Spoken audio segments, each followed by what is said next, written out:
Greetings, my dear viewer. You're on the channel The Price of Cheating. The channel is for those who appreciate traditional family values and condemn adultery. So be sure to subscribe to the channel. Let's get started. My name is Mark, and I would like to invite you on a journey that began when our son Robert spread his wings and flew into adulthood. Passionate about studying other countries, he got a place at the National University, and soon he was going to embark on an exciting adventure that would delay him for many years. We were already looking forward to Christmas Eve to see him. With Robert's departure, our house has become a little different. The bedroom and bathroom he occupied were now vacant, and I turned to my wife Susan with a playful grin. "You prefer a bath rather than a shower, don't you?" I asked, knowing the answer perfectly well. "When I'm not in a hurry, yes," she replied, her curiosity aroused. "Why are you asking?" "Why not make it more interesting? How about we share a bath?" I suggested. She hesitated, her cheeks flushed at the hint of intrigue. "No, yes. Maybe later." A spark of mischief lit up in my head. "How about we move all the laundry to the bathroom?" I suggested, feeling a growing excitement. "There's a shower over the bathtub if needed, and our bathroom doesn't have a bathtub. Think about it. No more arguing about where to sit, and you won't have to think about my relentless neatness." She laughed, and I saw the gears turn. As the week went on, I noticed that her wardrobe was changing, more bright work clothes and daring underwear. Fridays became a showcase, and I found myself attracted to her playful confidence. At first, I felt a little out of place, but one Friday when I came home early and hurried to the bathroom, I surprised myself. The seat was lowered, which caused an unexpected pause. At that moment, I realized that our house was being transformed, as was our relationship. It was a new chapter filled with spontaneity and the thrill of shared experiences. Who would have thought that Robert's departure would lead to such delightful adventures for Susan and me? I am a self-proclaimed tidy person, but when it comes to the toilet seat, my bathroom has its own rules. The seat must be raised. This is my declaration of male territory. "Did you use the toilet this morning by any chance?" I asked Susan, half jokingly, but with a note of suspicion. "Good God, no. I never dreamed of it. You're too neat for that," she replied, her eyes widening in mock horror. And to be honest, I believed her. But there was a man in the frame, most likely a husband who had his own fights for a place at home. He came into my room, used my toilet, and automatically closed the seat. I could imagine him in bed with her, and after that she went to her clean bathroom to freshen up, blissfully unaware that he had just left evidence of his visit in my domain. Did this happen every Friday? I couldn't get rid of that thought, but what worried me most was how I managed to stay calm. Rage boiled inside me. Next Friday, I decided to take a day off from work and think over my little operation. I rented my fancy car at the rental office and took another one for the day. I got home just in time to see her leave the house, and a plan began to take shape. I followed her unnoticed until she parked her car in the nearest parking lot, and then followed her example, positioning myself so that I could keep an eye on her car while I slipped into the cafe to drink coffee, and thoughts of possible options flashed through my head. In a noisy coffee shop across the street, I was lost in thought, considering my next move. Anticipating the unexpected, I decided to equip myself. I quickly ran into the nearest men's clothing store and bought an elegant, lightweight anorak and a stylish baseball cap. 2 shops later, I bought a needlework knife and a retractable blade, armed in case something happened. With a sense of satisfaction, I returned to the parking lot and took my former place, like an experienced professional. Returning to the coffee shop, I took another cup of steaming tea and headed to my rented car, carefully monitoring the surroundings. At exactly 11 a.m., a man got out of an elegant car parked next to Susan's car, which aroused my curiosity. Just 2 minutes later, Susan got out of the car, slipped into her car, and opened the passenger door, inviting him in with casual grace. They headed to a popular pub, famous for its irresistible lunch dishes. I followed them unnoticed, changing into my disguise as they settled down at a cozy table at the back entrance, where there was plenty of room for them. The pub was only half full, which provided perfect cover as I settled down at the bar, keeping my eyes on their table. Gathering my courage, I went to the waiter and ordered. He hesitated, but I showed him the 20 pounds, and his reluctance disappeared. "Come on, it'll only take a second," I urged, my heart pounding with anticipation. The scene unfolded like a well-rehearsed play. I went to the bathroom, discreetly poured out beer and coffee, and then went back into the dining room. Their table was right between me and the exit, a perfect vantage point. The waiter, who now understood my plan, approached them, pretending to be clumsy when he dropped his spoon at Susan's feet. When she stretched out her legs in surprise, both she and the man paid attention to him. Taking advantage of the moment, I slipped behind her chair and grabbed her purse, which was hanging on the back. She disappeared under my anorak as I left the house, adrenaline pumping through my veins. On the street, I quickly rummaged through her things, found the keys and climbed into her car, leaving the rented car behind. The exciting chase has just begun. It seems that the plan unfolded in parts, each of which was more mysterious than the previous one. Almost instinctively, I drove to the airport and parked the car in a long-term parking lot, like a moth attracted by a flickering light. After getting out of the car, I absent-mindedly wiped the steering wheel and gearshift lever, finding several spots of my own fingerprints, traces of my presence in a place that seemed strangely familiar and at the same time alien. As I was riding in a taxi back to the pub, my phone buzzed from an incoming call from an unknown number. "Hello, is this Mr. Mark Miller?" the voice on the other end asked. "Who is this?" I replied, feeling curious. "This is a pub. There is a lady here who seems to have dialed the wrong number." I felt annoyed and abruptly hung up the phone. However, the calls continued to arrive, each of them more insistent than the previous one. I canceled them one by one, amused by the confusion on the other end. Were they puzzled by my silence, or did they really make a mistake with the number? When I returned to the pub, I looked around the room, but found no trace of the lady or the caller. My thoughts returned to the rental car, and for the first time I decided to rummage through Susan's bag. Inside, I found a tiny pair of panties, completely fresh, and hinting that the day had not yet come to an end. It dawned on me that if she didn't have time to buy more, she might spend the rest of the day without comfortable underwear. When I opened her purse, I noticed that it contained keys, cash, cards, a mobile phone, and a handful of contraceptives items that seemed inappropriate given the nature of our relationship. After skimming through the messages, I discovered that she had a lunch date with Edward, a name that I began to associate with something more than just a casual acquaintance. The mention of his sleek car ignited a spark of awareness, setting off a chain of events that I could hardly have predicted.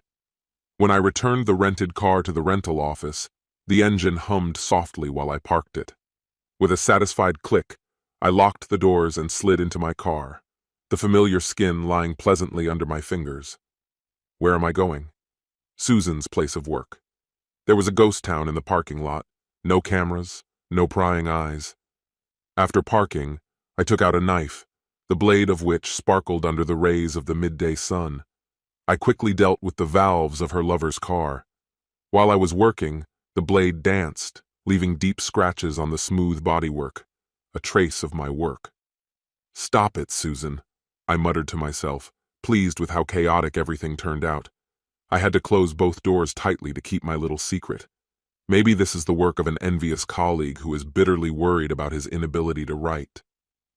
With that thought in mind, I went home, feeling calm. 20 minutes after our dinner, when the spoon had already crashed to the floor, Susan finally noticed her bag was missing.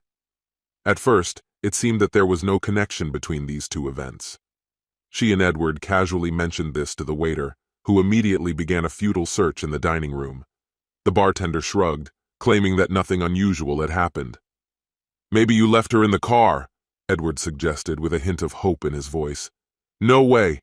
I distinctly remember putting it on the back of a chair, but let's check it out anyway." Panic began to creep into my soul. "Damn it!" she exclaimed, her heart pounding wildly. "After all, the car has disappeared too!" Panic was building as she rushed back to the pub, panting with excitement, urging them to call the police. Can they contact her husband? They tried, but every time they dialed the number, they seemed to come to a dead end. When the police finally arrived, she laid out the whole confusing story, trying to piece it together. Ignoring the chaos around her, she realized that the keys were in her bag. It looked like the thief had his eye on her car, and panic was creeping up on her. Time was running out, her house was vulnerable, and every second counted. In the confusion, Susan couldn't remember if there was anything in her purse that could lead a thief right to her doorstep. Tension hung between her and Edward, and they found themselves at an impasse, wanting to go their separate ways.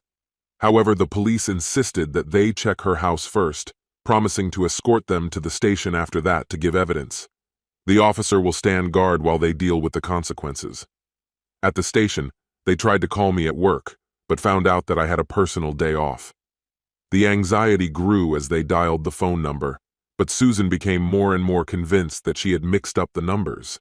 After what seemed like an eternity, they were finally given the go-ahead to leave.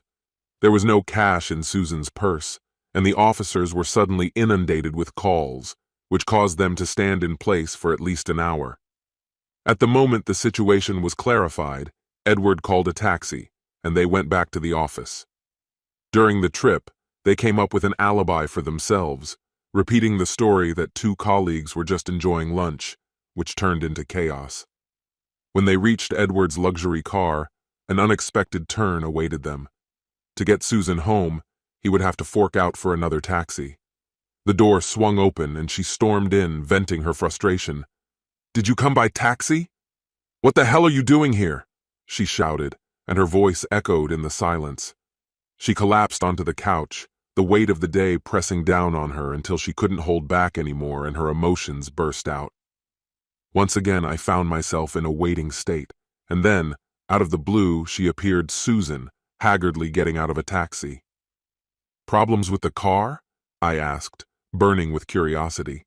She seemed a little deflated by my question. "Actually, my car was stolen, and my bag too." "How could this happen?" I was dying to find out, but she waved me off. "I'll explain everything, but first I need to take a shower. I spent the whole day in a dirty police station." I wasn't going to let her escape that easily. "Shower later. Give me all the details now. Sit down." I've rarely been this assertive, but I felt she needed to back off, and I wasn't going to let her slip away just yet. With a careful sigh, she sat down in her seat and told me everything that had happened. I listened attentively, sincerely sympathizing, but soon I wanted to dig deeper. "Where did you eat? Who were you with?" Her eyes narrowed at the change in my tone. I could tell that she sensed my wariness, but at the same time she held herself confidently, not wanting to show any signs of a defensive position. By the time she finished, anxiety hung in the air like a thick fog. I decided to change the subject. "I should call a locksmith, just in case." She looked puzzled. "Why?" "Because someone has the keys to our house. If there's anything incriminating in your bag, they might break in tonight while we're sleeping." At the word incriminating, she flinched, and I saw her shoulders tighten. I dialed the number of the locksmith, who agreed to come right now. Susan tried to run upstairs, but I couldn't. "You need to drink something while we wait. Let's calm our nerves." There was disappointment and gratitude in her eyes, but I could tell she appreciated the distraction. The night was just beginning, and I felt that we were on the verge of exposure. While she was enjoying the wine, I positioned myself behind her, gently kneading her shoulders and neck. A grin spread across my face as I felt her tension begin to fade, but she suddenly tensed up again, nervously tugging at her skirt. At that moment, a locksmith appeared, breaking the moment. "Okay, let him in," I ordered, watching her expression change.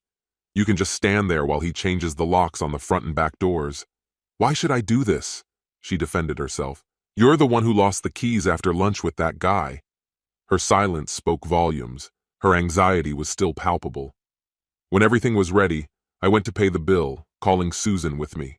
The locksmith handed us 2 blister packs, each of which had locks made using only 2 keys. He handed one of the packages to me. "I would like you to be the one to open it and check both keys. After a day like yours, I'm sure you'll appreciate the extra security." I carefully opened the package, first checking the keys to the front door, and then repeating the procedure for the back. After paying him, I put all 4 keys in my pocket. However, Susan still hadn't gone upstairs. "Okay," I said, breaking the silence. "Let's put an end to this terrible day." She shifted uncomfortably, clearly still tense. "By the way," I added casually, holding out my hand to show the contraceptives, "you dropped this. I'm sure it's yours. Do you want to enlighten me how long you've been using them and who was lucky enough to be in your company?" "It's not mine," she replied sharply, her denial hanging in the air, as did the tension between us. "But you're not listening to me. I know it's yours, and I'm giving you one last chance to be honest. To make it easier, let me spell it out for you. I've seen Edward's name in your contacts. Now tell me, how long has this been going on?" "What? I promise I'm not connected to anyone. It's not mine." "Lift up your skirt." "No way!" I pushed her into a chair and she sat down on it, staggered, trying to keep her balance. As soon as she sat down, I pulled her skirt up to her waist, exposing her bare skin against the cool skin. "Where are your panties?" I squeezed my knees between her knees, not giving her a chance to close them. She instinctively covered herself with her hands. "Why are you doing this?" Her palms remained in place, creating a useless barrier. "I had a little incident at work," she finally admitted. Well, got into an unpleasant situation, and I threw them in the toilet." "And what did you do with them?" "I threw them in the trash. It's always frustrating when you don't plan everything properly. As a result, you end up in a web of hasty questions. It's too late to regret now." "Why didn't you buy spare parts? Have you been hanging around all day?" "Shortly before lunch, I found myself in a whirlwind of chaos. I intended to pick up the necessary things on my way to work, but fate had other plans. My car was stolen, and everything suddenly got out of control." "And then Edward showed up. You left with him without panties. Seriously, why didn't you just stop by the store on your way to the pub?" The very thought of it was terrible. "He's the one in charge of the project I'm temporarily involved in." "And what do you think is more uncomfortable than trying to enjoy lunch while the wind playfully teases you?" She stopped talking, and I grabbed her wrist, pulled her to her feet and led her upstairs. Her eyes widened in disbelief when she noticed the 2 packed suitcases. "Here's everything you'll need in the next few days while I start the divorce process," I announced. "And just so you know, there are no fresh panties for you there, and you definitely won't get new keys." Tears streamed down her face. Reality hit her hard. "Why are you so sure?" she whispered, her voice trembling. I couldn't help but remember the last time she found joy in this place. It was probably in the main bathroom where he had the audacity to use my toilet bowl and lower the seat. I was not devoid of emotion as I walked down the stairs with one of her bags. We stood in a dim hallway, tension in the air. "And where should I go?" she cried, her voice breaking. "I don't have any money or cards. I can't afford a hotel, and without a car, I can't even get a taxi." With a strong push, I pushed her out and then rummaged in one of the drawers. Her purse was there, a stark reminder of her past life. "Your purse is here," I said, handing her the purse. "There are about 50 pounds hidden in it. There are no cards. I'll handle the cancellation tomorrow. And by the way, the rest of the contraceptives are here too.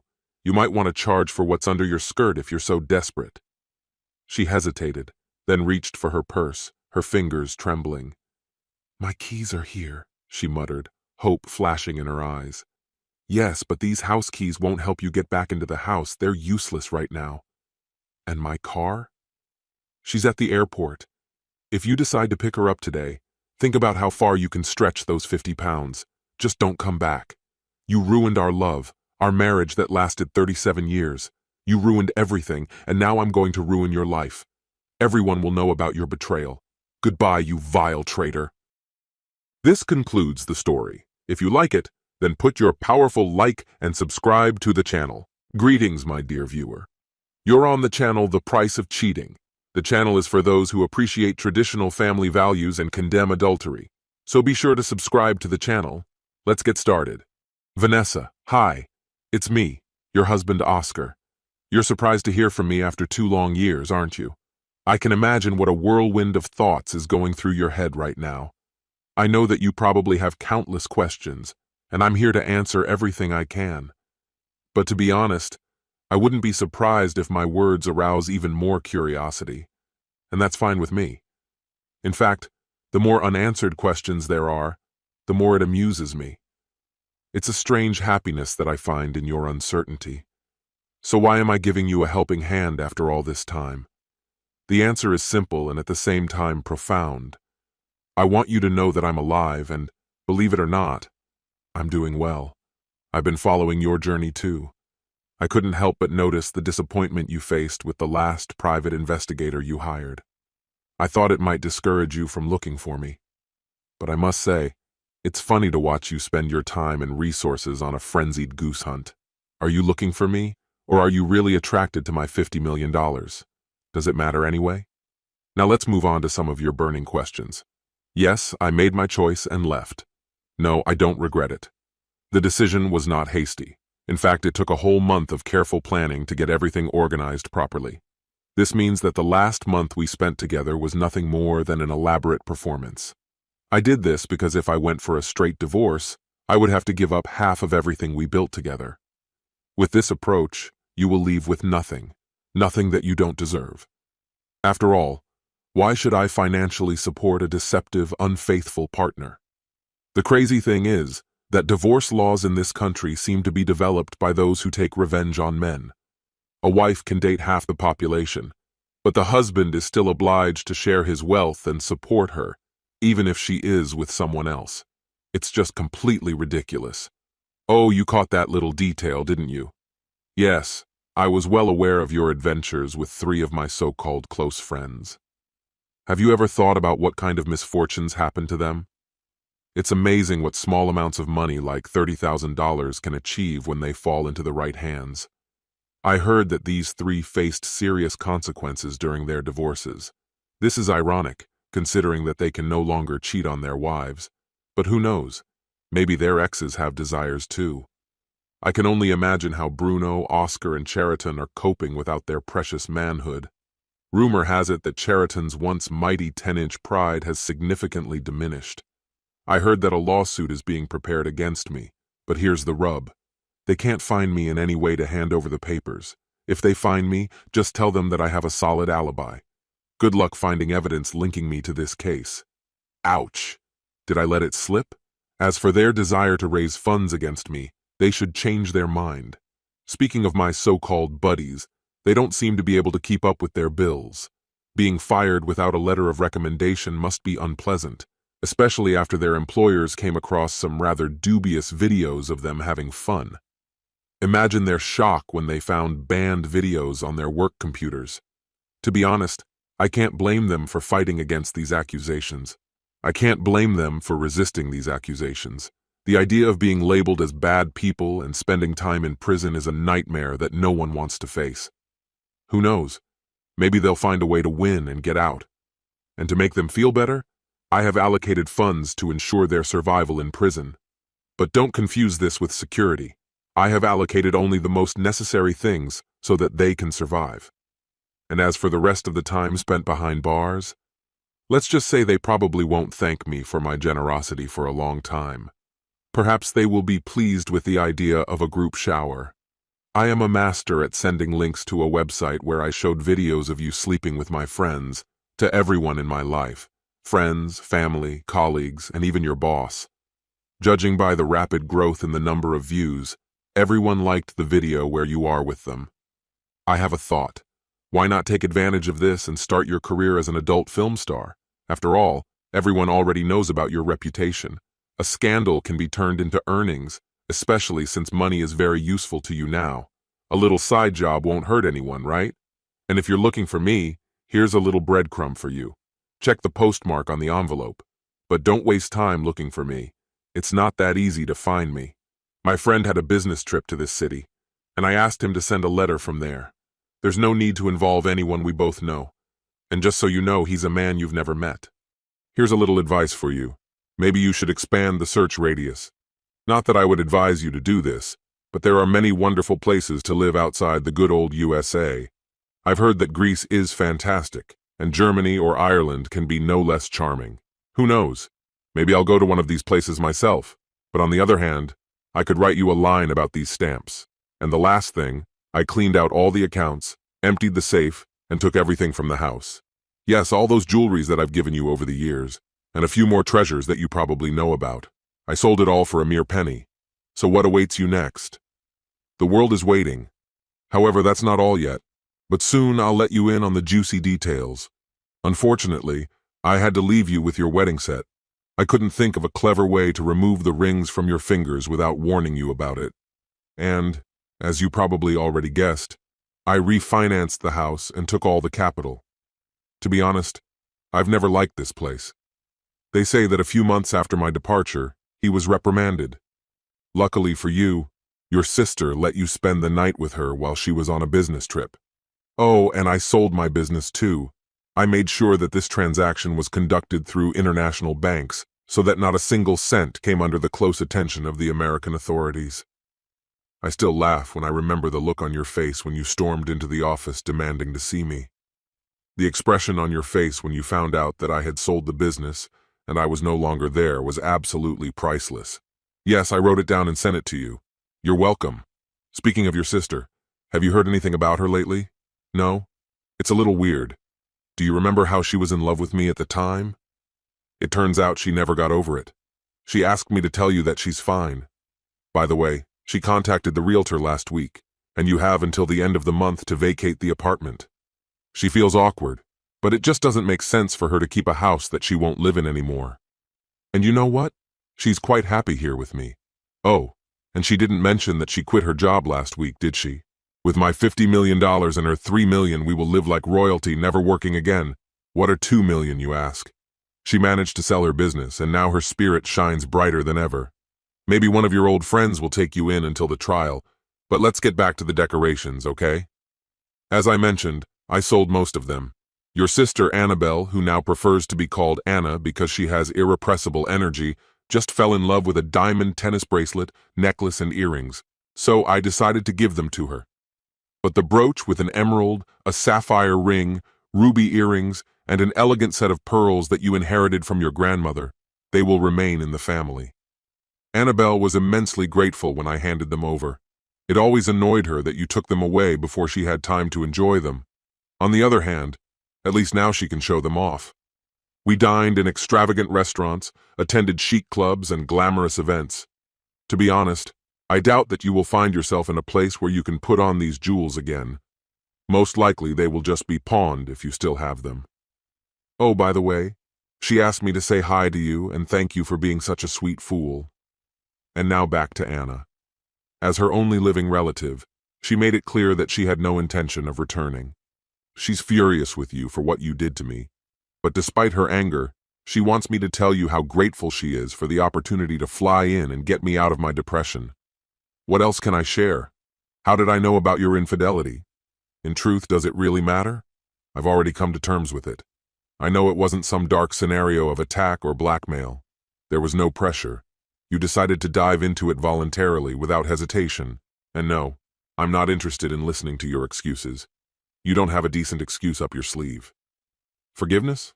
Will not be. Another chance? Absolutely not. My advice? File for divorce on the grounds that you were abandoned. Of course, you will be left with nothing, but at least it will clear the way for you to find the next victim. I heard that Bruno, Oscar, and Cheriton are single now. Since they don't seem to be coping, maybe one of them will take you in and let you sleep next to him. But to be honest, it doesn't matter to us at all. We are happy the way we are. And you know what? I am pleased to announce that Annabelle is 5 months pregnant with our first child. This is the girl you've always dreamed of. Anyway, it's time for me to wrap up. Annabelle's old college friend is coming. Did you know that your sister is bisexual? Obviously, her friend did too. Anna just handed me a handful of vitamins and warned me that I would need them. She said something about the long week ahead and that I wouldn't get enough sleep. Thank God I'm retired. That's all for today. I'll try to write from time to time so that you don't think I've disappeared. This is not your loyal correspondent, Oscar. I'm not going to lie to you. I'm very happy that you ruined our 27-year marriage. You never wanted children, and your sister is happy to give me a lot of children. Goodbye. This concludes the story. If you like it, then put your powerful like and subscribe to the channel. Greetings, my dear viewer. You're on the channel The Price of Cheating. The channel is for those who appreciate traditional family values and condemn adultery. so be sure to subscribe to the channel. Let's get started. Sitting in the austere courtroom, listening to my wife's lawyer deliver his opening statement, I couldn't help but reflect on the whirlwind my life had become. One moment, I was a genuinely happy husband, and the next, I found myself cast as an unsuspecting fool in a dramatic play I had never auditioned for.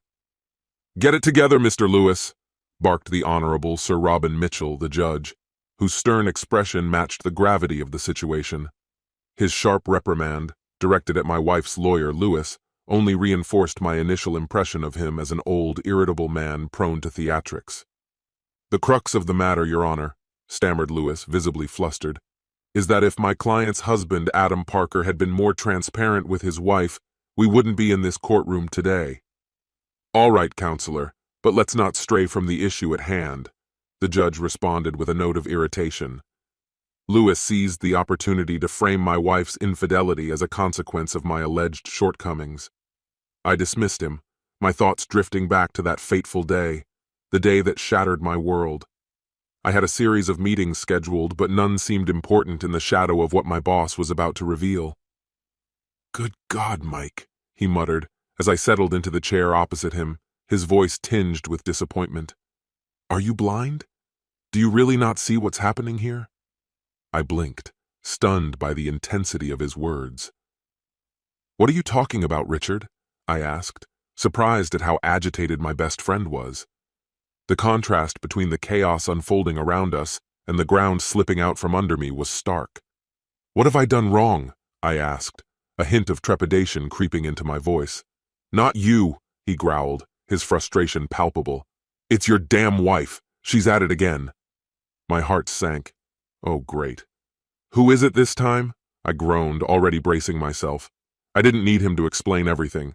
I could already feel the impending disaster. Richard had been my rock during the last betrayal, guiding me towards reconciliation with Jane while simultaneously keeping an eye on her scheming. It was clear he took this role more seriously than I did. "Bill Anderson," he said, dropping the name like a bomb. His tone was so emotionless that a chill ran down my spine. "Do you know him?" I asked, half serious. I nodded, recalling my encounters with that unbearable jerk at Jane's work parties, tall, dark-haired, and far too smug for his own good. I had always thought Jane had better taste. It was already painful enough that she had broken our marital vows again, but with a loser like him. Richard leaned in closer, his expression serious. "Just don't do anything foolish, okay?" I knew he was right, but deep down, the urge to confront them both was growing, and it was hard to fight the rising wave of anger. This time, the drama didn't end with me throwing her out. I had plans, a strategy carefully nurtured deep within my mind. I wasn't in a hurry. Few knew how dangerous this situation could become. My client never shied away from admitting her mistakes. At that moment, Lewis' grumbling voice cut through my thoughts like a knife. "It's all about justification," he reminded me. "And who's really to blame here?" "Not me," I muttered under my breath, letting my thoughts drift back to recent events. I sat there, cloaked in shadow, waiting for Jane to return, fully aware that this time there would be no covering it up. This time, she would face the same consequences as I had. "Hello, darling," Jane chirped as she entered the living room, her voice light and cheerful. "Why are you sitting here in the dark?" she asked, her smile fading as she noticed my mood. "I'm just waiting for you," I replied curtly, the coldness in my voice stopping her in her tracks. "What's the matter, dear?" she asked, her tone a mix of concern and confusion. I couldn't hold back. "What's the matter?" I snarled, my frustration boiling over. She lowered her gaze and the guilt became palpable, so strong that she didn't even try to deny it. "I'm sorry. I never meant for things to go this far. It was just harmless flirting and we both got carried away." The moment she spoke, I was pulled from my thoughts by the sound of a name being called out. It was time to step into the spotlight and present my case before the court. As I stepped forward, a wave of nervousness washed over me. The formalities of taking the oath felt almost surreal. And yet, despite the solemnity of the moment, my thoughts drifted back to my last conversation with Jane. "I'm sorry, Mike," she had said when I fell silent in response to her previous attempt to calm me. Of course it's over. Tomorrow morning I'll tell him at work. I couldn't help but chuckle in response, tightly gripping the piece of paper in my hand, my mind buzzing with what I was about to say. It's not easy, is it, Mike? Jane gently pressed, her voice a soothing balm against my anxiety. We made it through last time. We can do it again. Last time wasn't like this, Jane, I replied, my tone heavy with resignation. Of course we can, darling, she countered, her smile bright but unconvincing. I never had feelings for him. It was just physical. It meant nothing. Unfortunately, this time it does mean something, I replied, setting the newspaper on the table between us, the tension thick in the air. What? She asked, looking at me with confusion. I don't have my glasses, she admitted, squinting at the document. No divorce? You must be joking. She didn't have time to finish before I interrupted her, my voice firm and insistent. Medical certificate. Jane stared at the crumpled piece of paper lying in front of her, her brow furrowed in confusion. What does this have to do with us? She asked, her voice barely above a whisper. AIDS! I thundered, the word bursting out of me like a dam breaking. Damn AIDS, HIV, whatever you want to call it, that's what it has to do with us. Tell me, have you been tested? My wife murmured, shock spreading across her face as she grasped the implications of my outburst. Her gaze dropped to the treacherous piece of paper still lying between us, like a snake poised to strike. What do you think? I shot back, frustration boiling over inside me. What else is there to discuss? Where is this all going? Jane didn't even bother to consider that I might be involved in this tangled scenario. She knew all too well that she was the only one playing dirty in our marriage, fully aware of the grim consequences this disease could bring. Realizing the gravity of the situation, she jumped up and bolted out the door, tires screeching on the pavement as she sped away, leaving only the echoes of her betrayal behind. Mr. Jones, are you listening to me? Mr. Lewis's voice snapped me back to the present, forcing me to confront the harsh reality of the moment. Of course I'm listening, I replied, shaking my head to clear the chaotic thoughts swirling inside. I apologize, Mr. Lewis. Mr. Jones, he continued, as we understand it, you discovered that your wife was having an affair behind your back. Calling it an affair doesn't quite cover it, I mused absently, but one thing was undeniable. My wife had shared a bed with that despicable man. The sharp crack of the gavel echoed through the courtroom, silencing the room as the honorable judge reminded me to keep my comments appropriate. As you wish, my wife's attorney responded, giving me a predatory look that sent a chill down my spine. Surely you understand how devastating it must be for your wife to learn that she infected you with AIDS. You do realize she must be utterly devastated? I nodded in agreement, knowing that denial would achieve nothing. In reality, that was the whole point, wasn't it? To provoke her so intensely that, driven by emotion, she would rush headlong toward the scoundrel who betrayed our vows. The thought of her charging at him, her fury turning her into a weapon on the street near his office, almost made me smirk. But then the courtroom erupted again, and through the chaos, the stern voice of the judge cut through, reining in my thoughts and reminding me to restrain my tongue. Do you even care, Mr. Jones? Lewis spat, his tone dripping with contempt. Don't you care that because of your cold-bloodedness, someone will be confined to a wheelchair for the rest of their life? My thoughts raced, and although my true feelings hovered just beneath the surface, I felt no remorse and was, in fact, quite pleased with how things had turned out. I knew better than to voice them. At that moment, the opposing counsel leaped to his feet, and an objection burst from his lips. Objection sustained, the judge declared, striking his gavel once more. I judge here, Mr. Lewis, not Mr. Jones.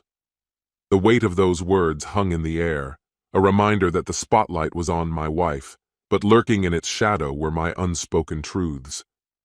No more questions, Lewis snapped, sinking back into his chair, realizing he'd get nothing more from me. Beside him, the prosecutor settled in, a nearly smug smile appearing on his face.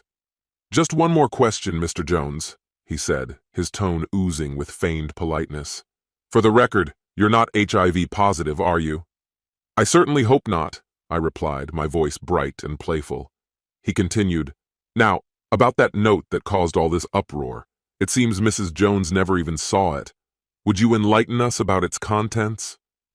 I couldn't help but smile, the corners of my mouth twitching with pleasure. Oh, it's nothing serious, I said, grinning broadly. Just a friendly reminder that I need to come in next month for a general health checkup. I didn't wait for the trial to end. Sitting in my favorite local pub, savoring a pint of the best bitter, I realized the verdict was unlikely to change my life. Whether she's ultimately found guilty of attempted murder means little to me. We're done. They won't pin an innocent lie on me. Jane deserved a harsh punishment. This was the second time in our 35-year marriage she had an affair, and that woman needed to be taught a lesson, and I'll peacefully enjoy my retirement. This concludes the story. If you like it, then put your powerful like and subscribe to the channel.